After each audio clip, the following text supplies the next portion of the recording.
हाँ जी बेटा, अभी हम डिस्कस करेंगे बेसिक स्ट्रेंथ को। ऑर्गेनिक कंपाउंड में बेसिक स्ट्रेंथ को किस तरीके से हम चेक करते हैं उसको अभी पढ़ते हैं। बहुत इंपॉर्टेंट है आप लोगों के लिए।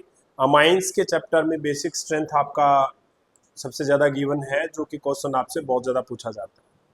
तो अभी हम पढ़ने वाले हैं बेसिक स्ट्रेंथ। क्या होता है बेसिक स्ट्रेंथ समझें। जो आपके बेस होते हैं, जो भी आपके बेस होते हैं वो क्या give OH minus ion, OH minus ion को डोनेट करते हैं। और आप ये कह सकते हैं accept H plus ion. Okay, H plus ion को एक्सेप्ट करते हैं। Also we can see donate electron density, electron density को डोनेट करने में विश्वास रखते हैं। ओके, तो यहां पर लिखेंगे bases are the compound, bases are the compound which has high electron density, high electron density, जिनके पास इलेक्ट्रॉन डेंसिटी ज्यादा होती है, high electron density. Okay, base donate electron density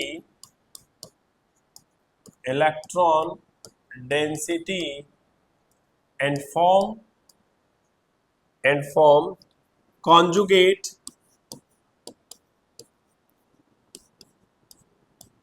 acid. और वो क्या बनाते हैं? कॉन्जुगेट एसिड बनाते हैं। ओके, तो आप अगर कहोगे बेसिक स्ट्रेंथ अगर आप चेक करने लगे तो ये किसके डायरेक्टली प्रोपोर्शनल होगी? स्टेबिलिटी ऑफ कॉन्जुगेट एसिड के डायरेक्टली प्रोपोर्शनल होगी इसकी स्टेबिलिटी। ओके, जिस तरीके से बताया हाई इलेक्ट्रॉन डेंसिटी वाले कौन होते हैं? बेस। ऐसे ही जो लो इलेक्ट्रॉन डेंसिटी वाले होते हैं वो एसिड होते हैं। ओके, तो बेसिक स्ट्रेंथ मैंने क्या बताया? डायरेक्टली प्रोपोर्शनल किसके रहेगा? स्टेबिलिटी ऑफ कंजुगेट एसिड के। किस तरीके से? जैसे कि मान लीजिए ये आपका NH3 कोई भी क्या है? बेस है, और ये आपका H प्लस आयन। जो नाइट्रोजन है उसके पास आपको पता होना चाहिए एक लोन पेयर होता है। नाइट्रोजन के पास लोन पेयर एक मिलेगा, ऑक्सीजन के पास लोन पेयर 2 मिलने वाले हैं, और आपका फ्लोरीन है उसके पास लोन पेयर 3 मिलने वाले हैं। ठीक है, तो ये अपने लोन पेयर इसको डोनेट कर रहा है। ठीक है, तो यहां पर जब ये डोनेट करता है या आप H प्लस आयन को एक्सेप्ट करता है तो NH4 प्लस बन जाता है, जिसको कहा कॉन्जुगेट एसिड। ये कॉन्जुगेट एसिड है, और ये जो स्टेबल होगा उसी के बात पर डिसाइड करेंगे कि हम कितना अच्छा बेसिक स्ट्रेंथ है इसकी। इसकी स्टेबिलिटी डिसाइड करती है कि वो बेस कैसा है, यानी stability of conjugate acid decide the basic strength. Okay, यहां पर हम इसके साथ ये चेक करने वाले हैं। तो याद रखिएगा, जो आपका पॉजिटिव यानी कि जो आपका क्या दिखाया गया है, कॉन्जुगेट बेस जो है वो किसके डायरेक्टली प्रोपोर्शनल होगा? जो आपका प्लस आई है या प्लस M डोनेट करेगा ये उसी के डायरेक्टली प्रोपोर्शनल होगा। ओके, पॉजिटिव का आपका पॉजिटिव फोटो आना चाहिए। ओके, या तो प्लस आई हो या प्लस M हो, उसके साथ में ये उसी से इसकी स्टेबिलिटी चेक की जाती है। ठीक है, तो सबसे पहले अगर मैं क्वेश्चन करता हूं, क्या which one is more basic, which one is more basic in alcohol and amines? Alcohol और अमाइंस में ज्यादा बेसिक कौन होता है? तो आप क्या करोगे? आप एक जगह एल्कोहल बनाओ ROH, ओके, और एक जगह आप क्या बनाओ, अमाइन बनाओ, ये हुआ RNH2। अमाइन आप क्या बनाओ, RNH2, ये अमाइन बनाओ। अब इसको भी आप H प्लस आयन दे दो, इसको भी H प्लस आयन दे दो, दोनों में कॉन्जुगेट एसिड बनेगा, यहां पर बन जाएगा ये, और अगर आप यहां चेक करोगे तो यहां पर बन जाएगा RNH2H पॉजिटिव, दोनों के ऊपर पॉजिटिव आयन आ गया है। ओके, तो अभी आपने देखा एक इसके अंदर प्लस आई जुड़ा है तो एक इसमें, यानी प्लस आई एक इसमें है, प्लस आई एक इसमें, एल्काइल ग्रुप। अब बात यह है, इधर ऑक्सीजन और इधर नाइट्रोजन, दोनों ही सेकंड पीरियड के एलिमेंट, और आपको पहले से ही आप सीखते आ रहे हो, अगर सेम पीरियड के एलिमेंट हैं तो उसमें हम इलेक्ट्रोनेगेटिविटी का रूल लगाएंगे। ओके, तो इनमें से मोर इलेक्ट्रोनेगेटिव अगर होता, more electronegative atom, electronegative atom, negative charge more stable, अगर मोर इलेक्ट्रोनेगेटिव एटम है उस पर नेगेटिव चार्ज होगा, वो ज्यादा स्टेबल होगा। लेकिन कंपैरिजन तभी करना, मैं बार बार एक ही बात कह रहा हूं, अगर आप इलेक्ट्रोनेगेटिविटी की कंपैरिजन कर रहे हो वो आपको तभी करनी है जब यहां पर सेम पीरियड के एलिमेंट्स हो, तभी हमें इलेक्ट्रोनेगेटिविटी को कंपैरिजन सेम लोगों के साथ में या सेम चीजों के साथ होता है। ऐसा नहीं है कि मेंढक की कंपैरिजन आदमी के साथ करने लग गए आप, गधे की कंपैरिजन आदमी के साथ करने लग गए, ठीक है, ऐसा नहीं करना है आपको। तो यहां पर आपका सेम पीरियड कहते तो हमने इसको देखा, तो अब आप देखो इन दोनों में मोर इलेक्ट्रोनेगेटिव कौन है, ये, उस पर पॉजिटिव चार्ज अनस्टेबल होगा, और इसके ऊपर ये क्या है, स्टेबल। तो कंजुगेट बेस किसका स्टेबल है, इसका कंजुगेट स्टेबल है। ओके, तो हम क्या कहेंगे, conjugate base, sorry conjugate acid of amines are more stable than conjugate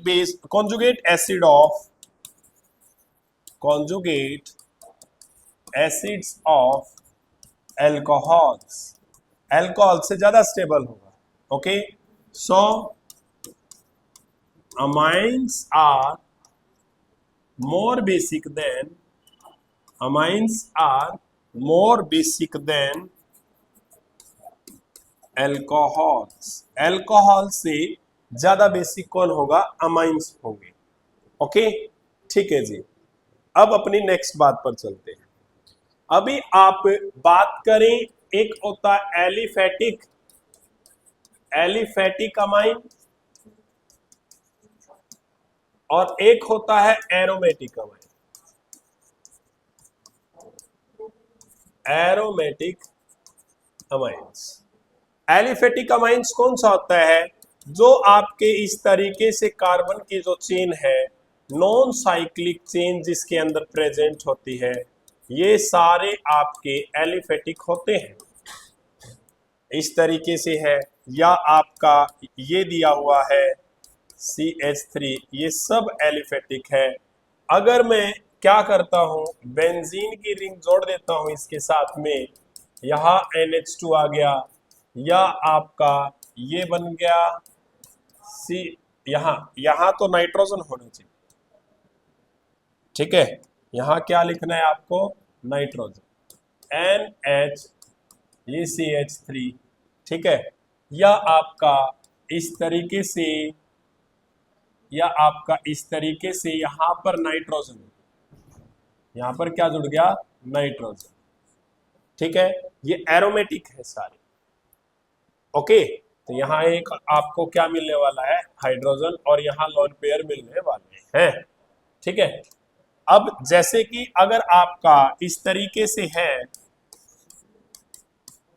ये आपका CH2, यहां आपका NHCH3 है, ये आपका एलिफेटिक बोला जाएगा। एलिफेटिक क्यों बोला जाएगा, क्योंकि जो आपका अमाइन ग्रुप है, ये आपका अमाइन है, वो आपका एलिफेटिक कार्बन की चेन के ऊपर है, वो आपका एरोमेटिक रिंग के ऊपर नहीं है। ये एरोमेटिक रिंग के ऊपर है, ये एरोमेटिक रिंग के ऊपर है, ये एरोमेटिक रिंग में है, लेकिन ये आपका एलिफेटिक है। ओके, क्योंकि ये आपकी एलिफेटिक चेन है, aliphatic chain. Aliphatic carbon chain होने की वजह से हमने इसको आपको क्या बता दिया है कि ये एरोमेटिक न होकर एलिफेटिक हाइड्रोकार्बन कहलाएगा, अमाइंस कहलाएगा। ठीक है, तो ये छोटा सा आपका पॉइंट हुआ यहां पर। अब हम डिस्कस करते हैं basic strength of basic strength of basic strength of aliphatic aliphatic amine. Aliphatic amine की बेसिक स्ट्रेंथ को हम डिस्कस करने वाले हैं।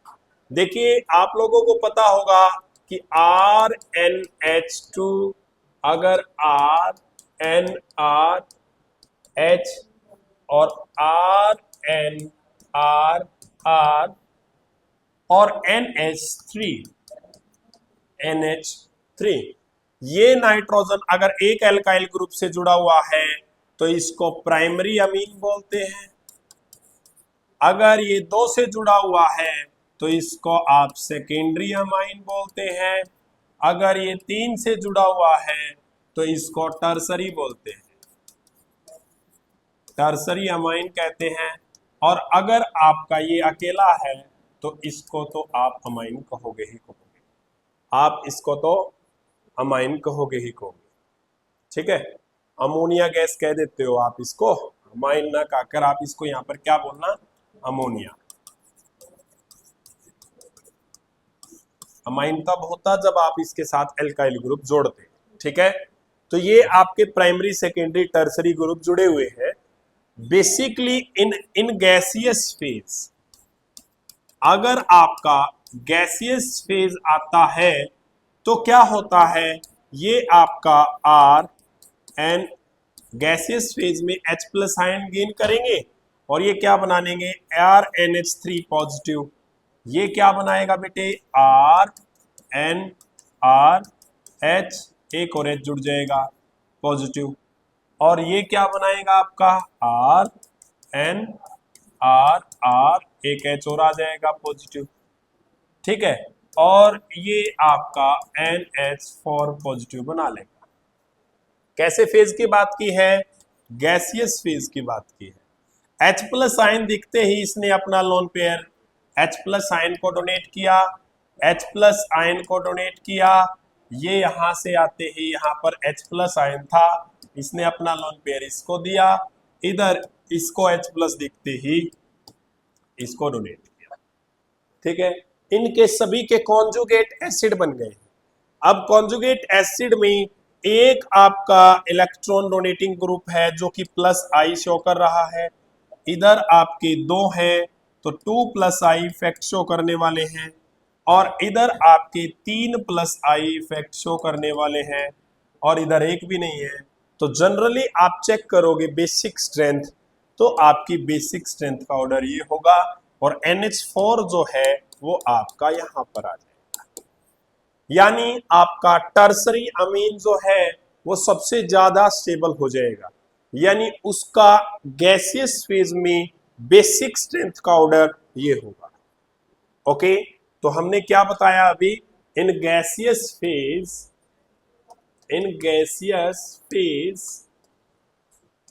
3 डिग्री अमाइन ज्यादा बेसिक होगा, फिर 2 डिग्री अमाइन होगा, और फिर प्राइमरी अमाइन हुआ, और फिर NH3 हुआ। आपका ये ऑर्डर चलने वाला है। अगर हम बेसिक स्ट्रेंथ की बात करते हैं गैसियस फेज में, अगर आप बात कहो in aqueous phase, in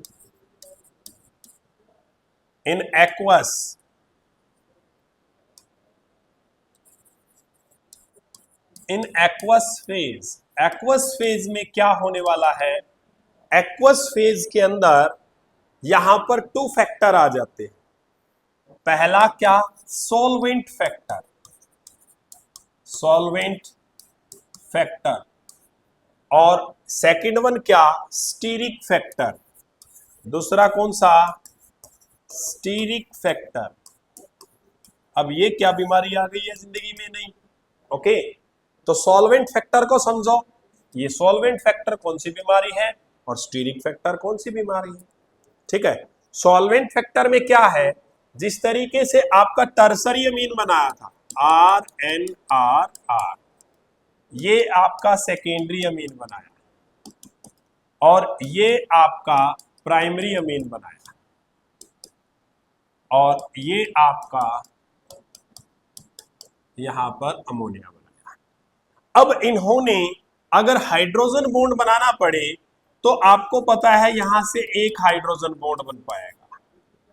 aqueous solvent factor मतलब when amine present, when amine in aqueous solution, जब ये एक्वस सॉल्यूशन में होंगे तो आपका नाइट्रोजन हाइड्रोजन बॉन्डिंग शो करता है, वहां से आपका सॉल्वेंट फैक्टर निकल कर आता है।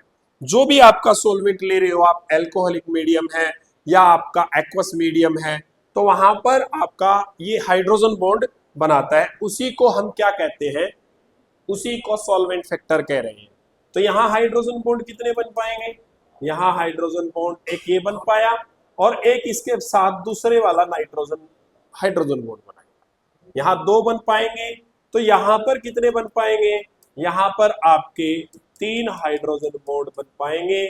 हाइड्रोजन तो बना लेगा नाइट्रोजन के साथ में और आपका नाइट्रोजन बना लेगा हाइड्रोजन के साथ। यहाँ पर आपका नाइट्रोजन, ये भी नाइट्रोजन के साथ हाइड्रोजन बॉन्ड बनाएगा, ये भी नाइट्रोजन के साथ हाइड्रोजन बॉन्ड बनाएगा और ये भी आपका हाइड्रोजन के साथ नाइट्रोजन तो हाइड्रोजन बॉन्ड बना लेगा। ये जो मैंने आपको ये डॉटेड लाइन दिखाई है, ये सारी आपकी क्या रिप्रेजेंट कर रही है, हाइड्रोजन बॉन्ड को रिप्रेजेंट कर रही है। ये क्या दिखाया मैंने, hydrogen bonding, hydrogen bonding present होगी इनमें। सबसे ज्यादा हाइड्रोजन बॉन्डिंग अमोनिया के अंदर प्रेजेंट होती है, इस पे दूसरे नंबर पे या तीसरे नंबर पर ये। अगर सॉल्वेंट इफेक्ट देखा जाएगा तो अगर आप सॉल्वेंट इफेक्ट की बात करते हैं तो आपका ऑर्डर ये आता है। सॉल्वेंट इफेक्ट की अगर आप बात करो तो आपका ऑर्डर ये आएगा। तो यहां पर सॉल्वेंट इफेक्ट को आप लिख भी लो, क्या होता है, स्टीरिक इफेक्ट इसमें आगे पढ़ेंगे। सॉल्वेंट इफेक्ट समझो पहले तो होता क्या है सॉल्वेंट इफेक्ट, ठीक है। When nitrogen containing compound, when nitrogen containing compound present in aqueous solution because of hydrogen bonding,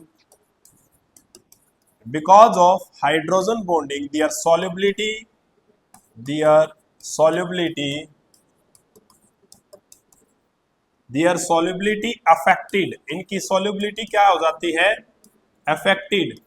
और हम कह सकते हैं और their chemical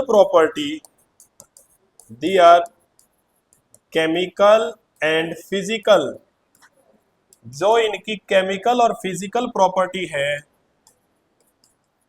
वो क्या हो जाएगी, चेंज हो जाएगी। क्या हो जाएगी, चेंज हो जाएगी। उसी को हम सॉल्वेंट फैक्टर कहते हैं।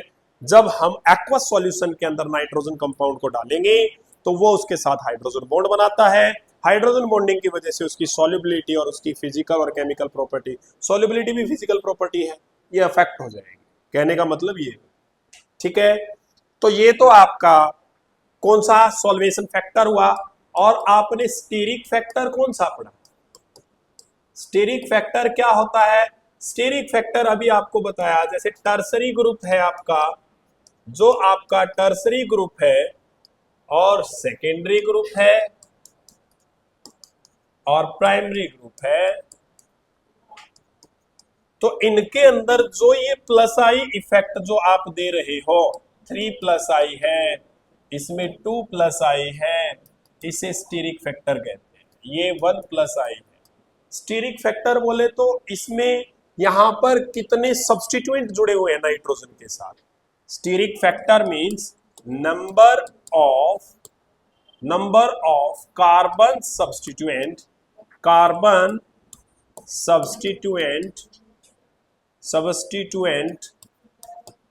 attach with direct nitrogen atom. मतलब इस नाइट्रोजन एटम के साथ डायरेक्ट कितने कार्बन जो हैं वो जुड़े हुए हैं। तो आपको पता है स्टीरिक फैक्टर की बात करें तो आपका टर्सरी में ज्यादा, फिर सेकेंडरी, फिर प्राइमरी, फिर NH3 ऐसा होगा। ये आपका स्टीरिक फैक्टर का है। ओके, ये कौन सा फैक्टर बताया? Steric factor. और जो आपको बताया प्राइमरी के बाद क्या आएगा? सॉरी, ये आपका अमोनिया, प्राइमरी, फिर सेकेंडरी, फिर टर्सरी। इसके अंदर आपका कौन सा आया था? सॉल्वेशन। इसके अंदर कौन सा आया? अपना सॉल्वेशन फैक्टर आया इसके अंदर। ठीक है, इसके अंदर कौन सा आया? सॉल्वेशन फैक्टर, ये आया। ओके, समझ गए होगे आप। तो अब बात क्या है आपकी, ये सॉल्वेशन फैक्टर, ये दोनों एक दूसरे के अपोजिट है। जब भी हम इसकी बेसिक स्ट्रेंथ को चेक करेंगे तो इन दोनों कंसेप्ट को लगाएंगे। ओके, तो अब ध्यान रखना, मैं जो बात अभी बोलने जा रहा हूं वो इंपॉर्टेंट है। जो आपका R अगर आपका CH3 है, यानी कि CH3NH2 CH3N CH3H CH3N CH3NH3।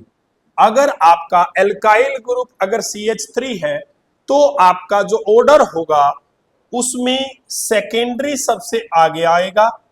ठीक है, और फिर प्राइमरी, और फिर टर्सरी, और फिर NH3। ये आपका बेसिक ऑर्डर बनेगा, बेसिक ऑर्डर। ठीक है, तो एक्वस फेज में बता रहा हूं मैं आपको, तो आपका ऑर्डर ये बनेगा। ऐसा क्यों हुआ? जो आपका सेकेंडरी होता है, यहां पर स्मॉल ग्रुप है आपका ये NH3, ये NH3 आपका स्मॉल ग्रुप है। तो स्मॉल ग्रुप होने की वजह से इसके अंदर जो आपका स्टीरिक फैक्टर है, जो आपका स्टीरिक फैक्टर है और जो आपका सॉल्वेशन फैक्टर है, सॉल्वेशन फैक्टर है, वो दोनों के दोनों इसके अंदर ज्यादा हो। सेकेंडरी के अंदर स्टीरिक फैक्टर भी मीडियम है और इसके अंदर सॉल्वेशन फैक्टर भी आपका मीडियम है, ज्यादा है, यानी कि इनकी डोमिनेंसी ज्यादा रहती है, इन दोनों की डोमिनेंसी रहती है इसमें। अब आप कहोगे ये तो बात मान ली सर, चल ठीक है सेकेंडरी आ गया, लेकिन ये प्राइमरी क्यों आया? जब आपका स्मॉल ग्रुप ज्वाइन होता है तो सॉल्वेशन इफेक्ट डोमिनेंट है। मैंने क्या कहा? जब आपका small group attach with nitrogen, जब आपका नाइट्रोजन के साथ में स्मॉल ग्रुप अटैच है तो आपका क्या डोमिनेंट है? सॉल्वेंट इफेक्ट जो है वो आपका डोमिनेंट, यानी सॉल्वेंट इफेक्ट को प्रायोरिटी दोगे और स्टीरिक इफेक्ट को कम दोगे। इसलिए सॉल्वेशन इफेक्ट वाला यानी प्राइमरी में आप देखोगे क्या ज्यादा है? सॉल्वेशन इफेक्ट है, तो सॉल्वेशन को हमने प्रायोरिटी दी। तो यानी सेकेंडरी के बाद फिर आपका प्राइमरी आता है, प्राइमरी के बाद टर्सरी आएगा और फिर आपका NH3। अब आप कहोगे सर इसको क्यों प्रायोरिटी नहीं दी? इसमें तो आपका एक भी अल्काइल ग्रुप नहीं है, इसमें आपका स्टीरिक बिल्कुल भी नहीं है, इसको प्रायोरिटी इसलिए नहीं दी। अकेले सॉल्वेशन इफेक्ट को प्रायोरिटी नहीं दे सकते। हमें यहां पर अगर अल्काइल ग्रुप इनके साथ जुड़ा है तो इन दोनों फैक्टर को देखकर प्रायोरिटी देनी पड़ेगी। इन दोनों फैक्टर में से प्रायोरिटी जब हमने यहां पर ये बनाई है तो मैंने समझाया अगर स्मॉल ग्रुप ज्वाइन है तो आपका सेकेंडरी तो आगे आएगा दोनों में, चाहे स्मॉल ग्रुप है चाहे लार्ज ग्रुप है, लेकिन प्राइमरी को प्रायोरिटी इसलिए दी, सॉल्वेशन इफेक्ट जो है वो डोमिनेंट है आपका। कौन सा इफेक्ट डोमिनेंट है? सोल्वेशन इफेक्ट डोमिनेंट है। ओके, लेकिन अकेला सोल्वेशन इफेक्ट जो है वो डोमिनेंट नहीं होना चाहिए। अब प्राइमरी के अंदर आपको स्टीरिक भी दिखाई देगा, इस प्राइमरी के अंदर भी आपको स्टीरिक तो एक दिखाई दे रहा है, इसलिए इसको ऐसे लिया, फिर टर्सरी और फिर आपका NH3 आया। इस बात को समझो, देखो, ठीक है। अब नेक्स्ट में क्या है, अगर आपका लार्ज ग्रुप है, क्या है आपका लार्ज ग्रुप है। लार्ज ग्रुप मतलब भाई बड़ा ग्रुप है, ज्यादा नंबर ऑफ कार्बन है, ठीक है। यानी कि R आपका, अब की बार मान लो मैंने ये लिया CH3 CH2N CH2 CH3 CH2 CH3। अब देखिए इसमें स्टीरिक फैक्टर देखो ज्यादा है, लेकिन इसमें अकेला स्टीरिक फैक्टर है, ठीक है। अब ये देखिए, अकेला स्टीरिक फैक्टर भी तो नहीं जीत सकता ना, ना ही अकेला स्टीरिक फैक्टर जीत सकता है और ना ही अपना सोल्वेशन फैक्टर जीत सकता है, ठीक है। ये आपका NH2 और ये आपका NH3, ठीक है। तो इसके अंदर क्या देख रहे हो आप, high steric factor, high steric factor, okay. ये हाई स्टीरिक फैक्टर है, लेकिन सॉल्वेशन एक इसके अंदर है, इसके अंदर सॉल्वेशन है, ठीक है। बट नॉट ओनली स्टीरिक, यहां पर मैं कह सकता हूं बट नॉट ओनली स्टीरिक, इसके अंदर सिर्फ स्टीरिक नहीं है, इसके अंदर सॉल्वेशन भी है, solvation also present, solvation also present, solvation भी प्रेजेंट है इसके अंदर, ओके। तो इसलिए 3 डिग्री अमाइन, इसलिए आपका जो टर्सरी है वो यहां पर क्या हो जाएगा, डोमिनेंट हो जाएगा ओवर प्राइमरी अमाइन। जो लार्ज ग्रुप जुड़ा हुआ है उसके केस की बात करोगे तो प्राइमरी अमीन के ऊपर टर्सरी अमीन जो है वो डोमिनेंट हो जाएगा। जब लार्ज ग्रुप है तो आपका सेकेंडरी तो सबसे आगे आया, फिर क्या आएगा आपका आगे, टर्सरी आगे आएगा, फिर आपका प्राइमरी आएगा और उसके बाद आपका NH3 आएगा। इसके अंदर तो ओनली सॉल्वेशन प्रेजेंट है ना, ओनली सॉल्वेशन प्रेजेंट है, इसलिए इसको it is not consider, it is not consider, अकेला आपका सॉल्वेशन इफेक्ट कंसिडर नहीं किया गया, ओके। तो आपने देखा अगर स्मॉल ग्रुप है तो ऑर्डर क्या बना 2 1 3, ओके। और अगर आपका लार्ज ग्रुप है तो क्या बन गया आपका 2 3 1 बन गया है, ओके। सेकेंडरी जो होता है उसके अंदर हाई आपका स्टीरिक होता है, हाई स्टीरिक, और आपका हाई ही क्या होता है, सॉल्वेशन। ये दोनों ही इसमें ज्यादा माने जाते हैं, ज्यादा मेजर किए गए हैं, ठीक है। इसलिए आपका सेकेंडरी आगे रहता है, फिर टर्सरी, फिर प्राइमरी, ओके। इस बात को समझना, इस बात को अच्छे तरीके से समझोगे तो इनके क्वेश्चन सोल्व कर पाओगे, ठीक है। अब हम बेसिक स्ट्रेंथ को चेक करते हैं एक एक करके, ओके जी बेटा। अभी देखिए इनके क्वेश्चंस देखिए। अब आपको एक बेसिक क्वेश्चन गिवन है, which one is more basic in aliphatic amine and aromatic amine, aromatic amines, इन दोनों में ज्यादा बेसिक कौन है, ये है अपना क्वेश्चन। आपका एलिफेटिक अमाइन क्या है आपका, ये देखो बेसिक आप एलिफेटिक अमाइन बना लो, ठीक है। और एरोमेटिक अमाइन क्या है आपका, ये आपका एरोमेटिक अमाइन है। अब बात क्या है एरोमेटिक अमीन में और इसमें क्या है, इसमें लोकलाइज्ड लोन पेयर है, डिलोकलाइज नहीं है ना, और इसमें डिलोकलाइज्ड लोन पेयर है। ये कैसे हैं, इसके अंदर लोकलाइज्ड लोन पेयर और इसके अंदर जो लोन पेयर प्रेजेंट है इनको बोलेंगे डिलोकलाइज्ड लोन पेयर, यहां पर डिलोकलाइज लोन पेयर है, यानी इसके लोन पेयर आपके रेजोनेंस में इस तरीके से बिजी रहते हैं।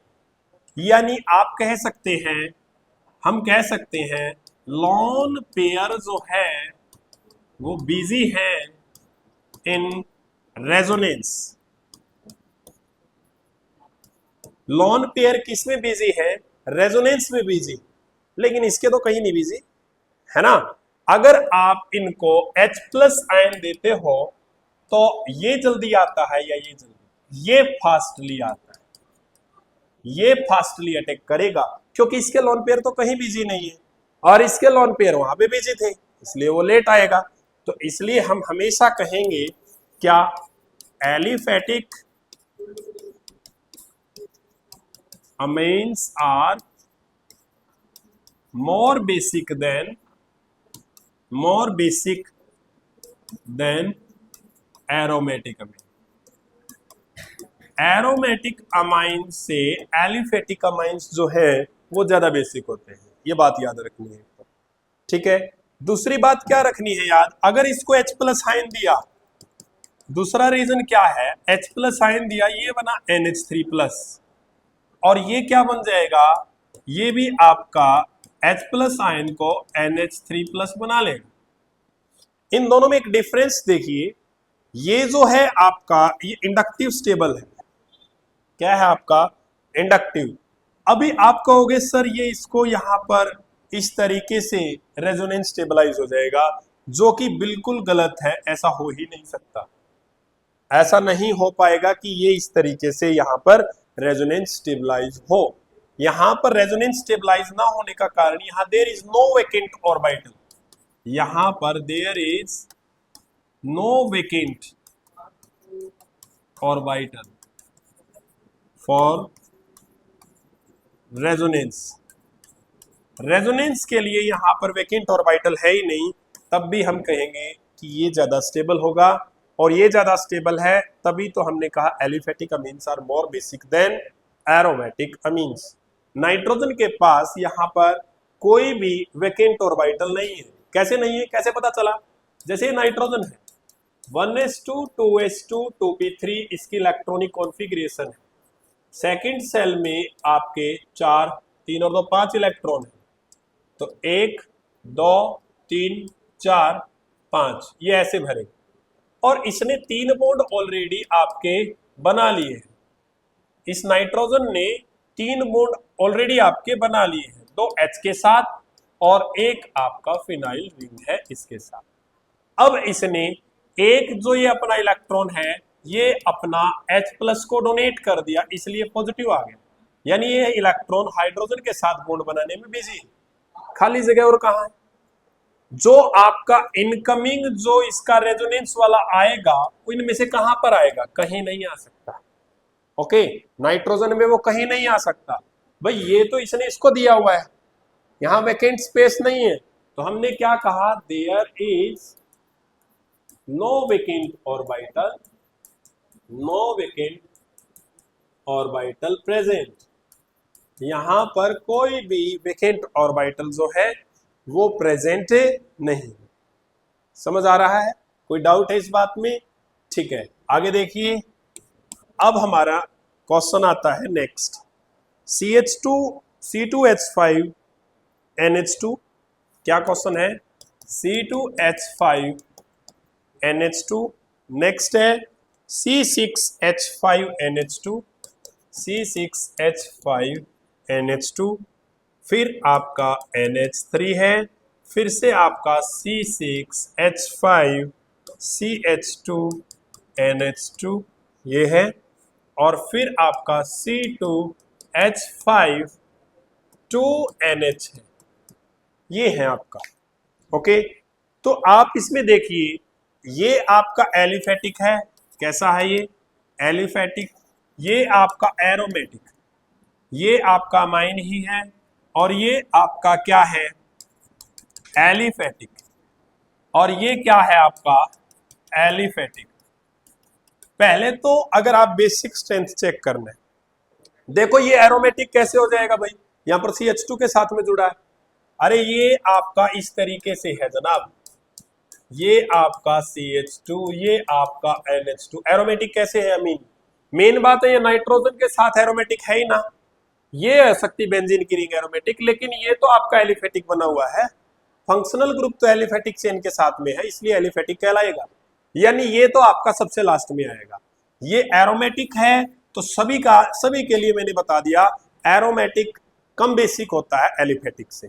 तो अब बात रही एलिफेटिक एलिफेटिक एलिफेटिक एलिफेटिक में, आप देखो ये आपका लार्ज ग्रुप है, क्या कोई सेकेंडरी प्रेजेंट है? बिल्कुल सेकेंडरी प्रेजेंट है, इसलिए सबसे ज्यादा बेसिक तो आपका क्या आ गया? C2H5 सबसे ज्यादा बेसिक ये हुआ। ओके, अब उसके बाद एक एलिफेटिक ये और एक एलिफेटिक ये, दोनों ही आपके प्राइमरी। अब प्राइमरी में अगर ये क्या कर लेंगे, अगर ये कॉन्जुगेट बना भी लेंगे, यहां पर मान लीजिए इसने अपना कॉन्जुगेट बनाया, यहां पर ये अगर बना भी लिया, तो ये क्या कर रहा है? देखो यहां पर ये इसको डोनेट करने की बजाय ये इसको डोनेट करना सही समझता है, उचित समझ रहा है। यहां डोनेट करेगा कि यहां, यानी पार्शियलिटी आ गई, इधर इधर किधर डोनेट करे? हाँ नाइट्रोजन को डोनेट कर देगा, लेकिन ये भी तो कह रहा है कि मुझे भी इलेक्ट्रॉन डेंसिटी चाहिए। ओके, तो नाइट्रोजन को कम डोनेट कर पाएगा एज कंपैरिजन टू इसके, ये ज्यादा डोनेट कर पाएगा।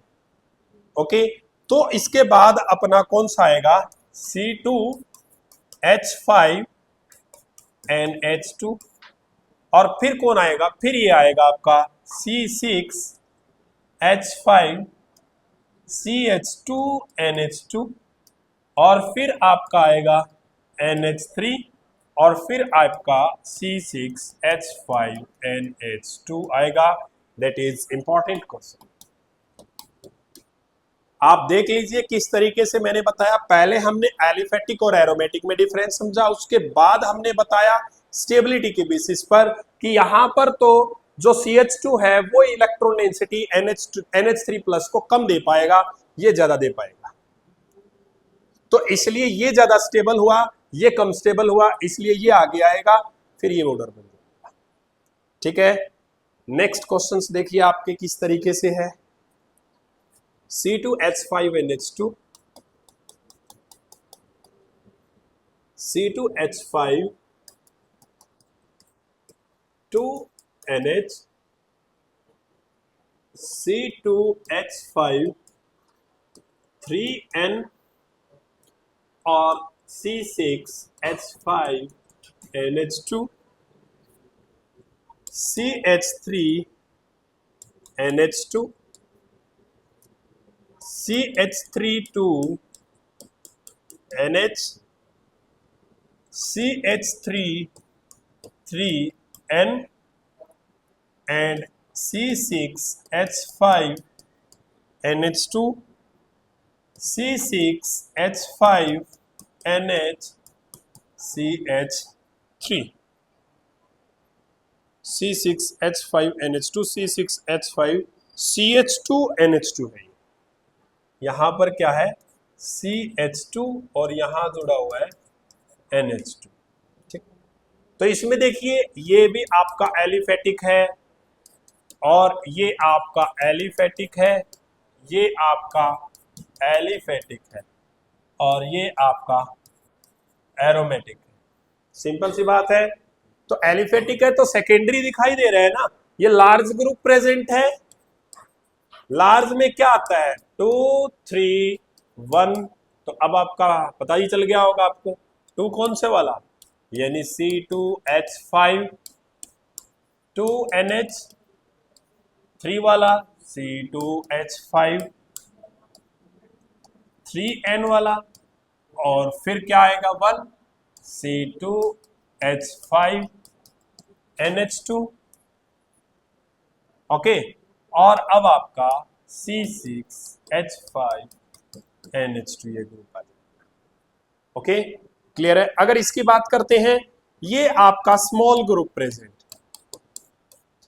ये आपका एलिफेटिक है, ये भी आपका एलिफेटिक है, ये भी आपका एलिफेटिक है, और ये आपका एरोमेटिक है, और ये आपका एरोमेटिक है। देखो ये, ओ सॉरी, एलिफेटिक, ये आपका एलिफेटिक है। अब एक बात सुनो भाई ध्यान से, एलिफेटिक ये हो गया। अब इसमें कौन सा आता है, 2 1 3, ये ऑर्डर आता है। ठीक है, तो 2 1 3 में सेकेंडरी तो सबसे आगे आया, सबसे ज्यादा तो कौन सा होगा, ये आएगा सबसे ज्यादा, तो CH3 NH। और कोई सेकेंडरी दिखाई दे रहे, और कोई सेकेंडरी नहीं है। अब यहां प्राइमरी दो है, एक तो प्राइमरी ये है और एक प्राइमरी ये। अगर इन्होंने कंजुगेट बेस बना लिया, NH3 यहां पर बना लिया, मान लो कंजुगेट एसिड, सॉरी एक कंजुगेट एसिड इधर बना लिया, अब वही वाली बात, ये ज्यादा इलेक्ट्रॉन डेंसिटी इसको दे पाएंगे या ये ज्यादा दे पाएंगे। एरोमेटिक वाला तो वही चीज हो गई ना, अभी जो मैंने लास्ट में समझाया था आपको। अगर आप इसमें चेक करना चाहो CH3NH3 प्लस और C6H5NH3 प्लस, इन दोनों में आप, यहां पर CH2 भी है, इनमें आप C6H5CH2 इन दोनों में चेक करना चाहो तो यहां पर तो ये इलेक्ट्रॉन विड्रॉइंग है ना, और ये इसको डोनेट करना चाह रहा है, ये तो दोनों तरफ आ गया, लेकिन ये इसको डोनेट करेगा तो ये ज्यादा डोनेट करेगा। ओके, तो आप समझ गए होंगे। इसके बाद किसका नंबर आने वाला है, इसके बाद नंबर आने वाला है CH3NH2 का।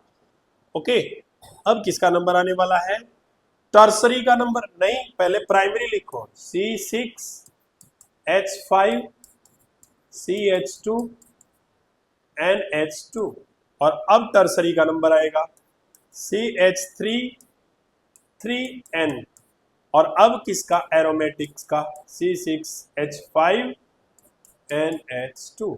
आप एक बात बताओ, सेकेंडरी के बाद प्राइमरी है ना, तो प्राइमरी यहां पर कौन कौन है, ये भी प्राइमरी है और ये भी प्राइमरी है, ठीक है ना। तो ये टर्सरी है, तो टर्सरी से पहले दोनों प्राइमरी तो आएंगे ही, ये दोनों प्राइमरी है जनाब, ये पहले आएंगे ये बाद में आएगा, फिर ये एरोमेटिक था ये बाद में आएगा, है ना। तो इस तरीके से आपका ये ऑर्डर बन जाएगा, that is also very important. ठीक है, ये आपको समझना है। ओके, और देखिए इसे नेक्स्ट और समझते हैं बेसिक स्ट्रेंथ के क्वेश्चंस को। अगर आपका ये गिवन है, आपको गिवन है यहां NH2, आपको गिवन है यहां पर CH2NH2, और आपको गिवन है यहां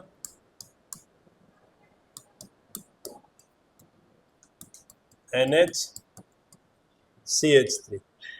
अच्छा, ये एरोमेटिक है और ये एलिफेटिक है, देखो भाई, और ये एलिफेटिक प्लस एरोमेटिक है, तो सिंपल सी बात है, ये टोटली एलिफेटिक है और ये एरोमेटिक भी है और एलिफेटिक भी है। क्या बताया मैंने, aromatic as well as aliphatic, दोनों ही। इसके इलेक्ट्रॉन डिलोकलाइज रहते हैं, इसके लोकलाइज्ड लोन पेयर, इसके लोन पेयर लोकलाइज रहेंगे और इसके आपके डिलोकलाइज रहेंगे। अगर ये आपका कंजुगेट बनाएगा तो ये इसको स्टेबल करेगा, प्लस आई स्टेबलाइज है, तो सबसे ज्यादा स्टेबल इनमें कौन बन रहा है, बीच वाला बन रहा है, ये फर्स्ट, ये सेकंड, ये थर्ड।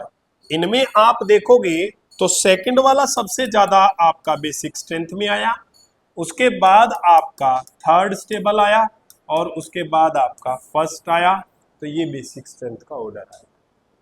ओके, समझ आ रहा है, ध्यान से समझिए इनको।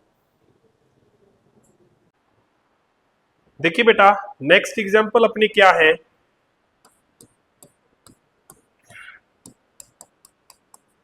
NH2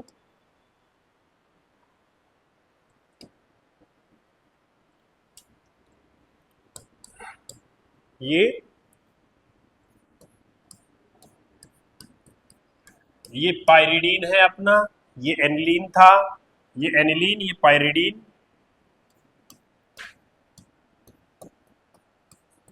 नेक्स्ट ये, ठीक है। और इसमें बताना है अपने को बेसिक स्ट्रेंथ का, और इसमें बताना है।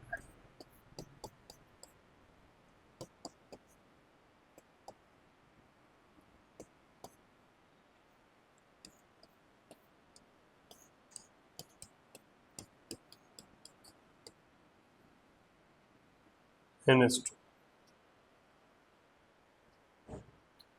नेक्स्ट,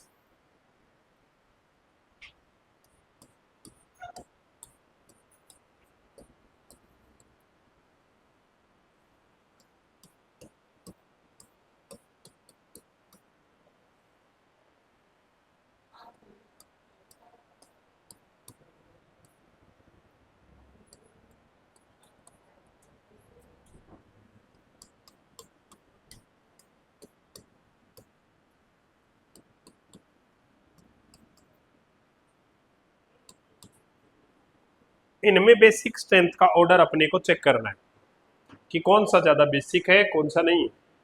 हमने इनको देखा, आप लोगों को पता है इसके लोन पेयर अंदर इसके साथ डिलोकलाइज रहेंगे, इसका लोन पेयर जो है वो आपका लोकलाइज्ड है, यानी कि ये तो रेजोनेंस में इस तरीके से बिजी रहेगा।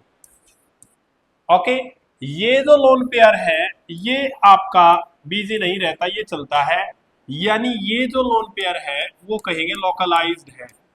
लोन पेयर कैसा है? लोकलाइज्ड।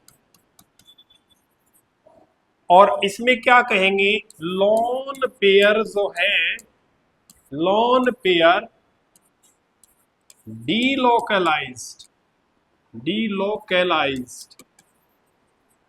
ओके, और इसके अंदर आपको पता है ये तो एलिफेटिक है, ये आपका एलिफेटिक है, आसानी से लोन पेयर जो भी आपका हाइड्रोजन आएगा उसको आसानी से अपने लोन पेयर डोनेट कर सकता है।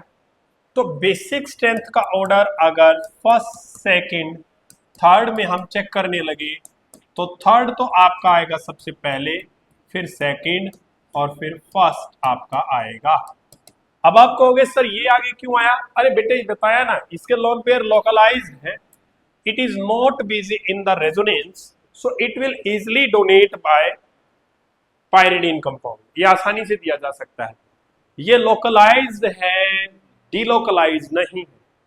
ऐसा ही इसमें देखा भाई, इसके जो लोन पेयर हैं वो आपके इस रेजोनेंस में ऐसे बिजी रहेंगे, यानी जो आपका सेक्सटेट बनेगा यहां पर 6 रेजोनेटिंग स्ट्रक्चर इसके बनेंगे और 6 ही रेजोनेटिंग इसके बनेंगे इस तरीके से।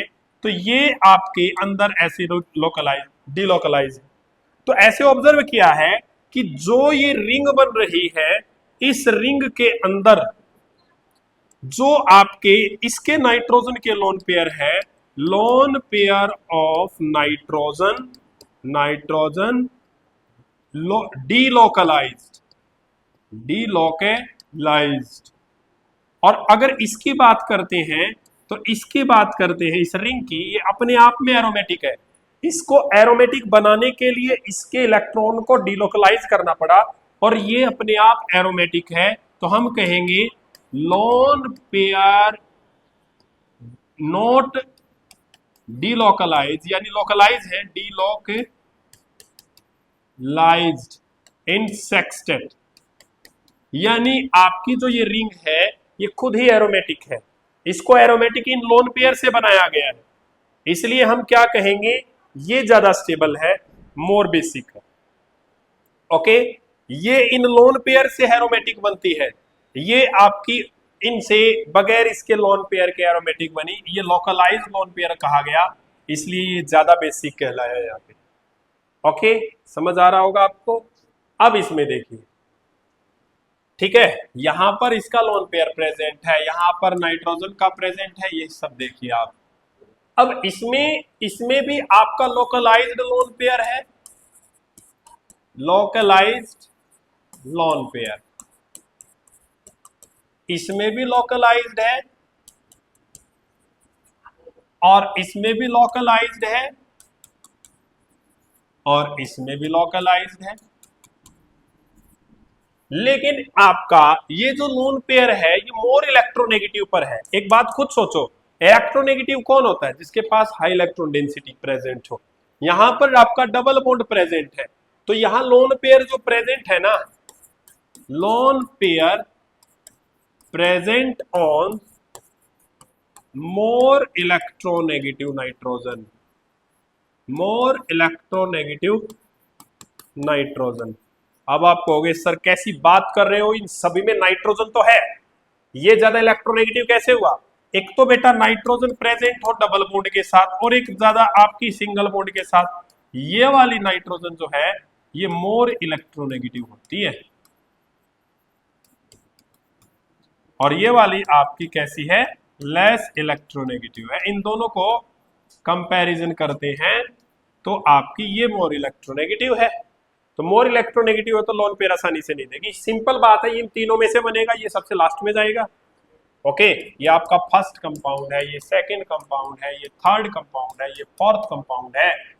अब आप एक बात बताओ, यहां पर इंडक्टिव ज्यादा किसका होता है? ऑक्सीजन का इंडक्टिव ज्यादा होता है, तो इसलिए ऑक्सीजन इलेक्ट्रॉन डेंसिटी को विड्रॉ करेगा।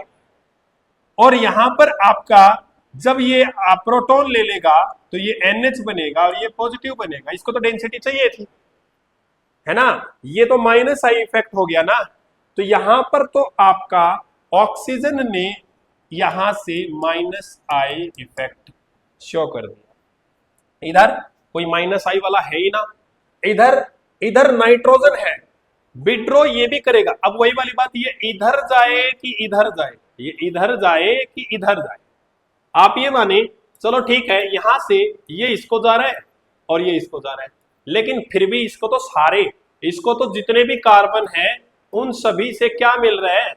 उन सभी कार्बन से इंडक्टिव मिल रहा है। तो सबसे बढ़िया बेस आपका कौन होगा? सबसे ज्यादा इंडक्टिव किसमें? 1 2 3 4 5 6, सबसे ज्यादा इंडक्टिव प्लस आई इसके अंदर है, इसलिए आपका थर्ड सबसे ज्यादा बेसिक कहलाएगा। ओके, इधर तो नाइट्रोजन है, कुछ तो खींचेगा ये भी, ये ज्यादा खींचेगा, ऑक्सीजन है, ये कम खींचेगा, तो इसको कोई खींचने वाला ही नहीं, ये सारा ही नाइट्रोजन को मिलेगा। तो थर्ड वाला सबसे आगे आया, उसके बाद आपका फोर्थ बनेगा, फोर्थ के बाद आपका सेकंड बनेगा, और सेकंड के बाद आपका फर्स्ट बनेगा। ये आपका बेसिक स्ट्रेंथ का ऑर्डर होगा। बहुत इंपॉर्टेंट क्वेश्चन है, इसको नोट करो, ठीक है? समझ आ रहा है? तो ये हमारे बेसिक स्ट्रेंथ के जो है क्वेश्चंस हुए। जो भी क्वेश्चन आता है आपको, जो मैंने अभी कंसेप्ट बताए हैं, इन्हीं कंसेप्ट के ऊपर इन क्वेश्चंस को प्रैक्टिस करके देख लेना है और आपको प्रैक्टिस कर लेना है, ठीक है? तो एक और हम ले लेते हैं बेसिक स्ट्रेंथ का ऑर्डर, लास्ट वन, ठीक है? यहां आपने क्या किया, NH2 के साथ में इसमें जोड़ दिया किसको? NO2 को। इसमें यहां पर जोड़ दिया आपने एनिलीन के साथ में किसको? Cl को, NH2। और इसमें जोड़ दिया NH2 के बाद आपको किसने जोड़ा? CH3 को जोड़ दिया, और यहां OCH3 जोड़ दिया। इसमें किसको जोड़ दिया आपने? OCH3 को। अब सभी को पता होना चाहिए, ये आपका -M देगा और ये आपका +M देगा, और ये आपका +I देगा, और ये आपका +M देगा। अब यहां पर तो कॉन्जुगेट बेस बनने वाला है, यहां पर तो NH3+ बनने वाला है, और पॉजिटिव का जो पॉजिटिव फोटो देगा वही ज्यादा स्टेबल होगा। इज इट क्लियर और नॉट? तो पॉजिटिव का पॉजिटिव फोटो किसमें? इसमें ये सबसे लास्ट आएगा। बात खत्म हो रही ना, ये तो सबसे लास्ट में आएगा। यानी जो आपका फर्स्ट है, सेकंड है, थर्ड है, फोर्थ है, तो एक बात कंफर्म होगी, ये सबसे लास्ट में आएगा। कितना आसान है क्वेश्चन देख लो। सबसे लास्ट में ये क्यों आएगा? प्लस का माइनस फोटो, प्लस का प्लस, प्लस का प्लस, प्लस का प्लस फोटो, वो फिर भी चलेगा। अब एक बात बताओ, मेसोमेरिक इफेक्ट ज्यादा डोमिनेंट होता है कि इंडक्टिव? मेसोमेरिक इफेक्ट, तो ये आपका बाद में आएगा, पहले ये दोनों आएंगे। अब जल्दी इलेक्ट्रॉन डेंसिटी डोनेट कौन करेगा? OCH3 जल्दी इलेक्ट्रॉन डेंसिटी डोनेट करेगा। ओके, Cl बाद में डोनेट करेगा, क्योंकि वो सेकंड पीरियड का एलिमेंट है भाई। ओके, तो बेसिक स्ट्रेंथ सेकंड पीरियड वालों की ज्यादा होती है, यानी फोर्थ वाला सबसे आगे आया, फिर आपका सेकंड बनेगा, फिर आपका थर्ड बनेगा, और फिर आपका क्या बनेगा, फर्स्ट बनेगा। ये आपका बेसिक स्ट्रेंथ का ऑर्डर होगा, जो कि बहुत इंपॉर्टेंट है। तो आपको इन बेसिक स्ट्रेंथ की प्रैक्टिस करनी है। क्वेश्चंस आपके हर बार एग्जाम में आते रहते हैं, बहुत इंपॉर्टेंट है। Okay, thank you very much.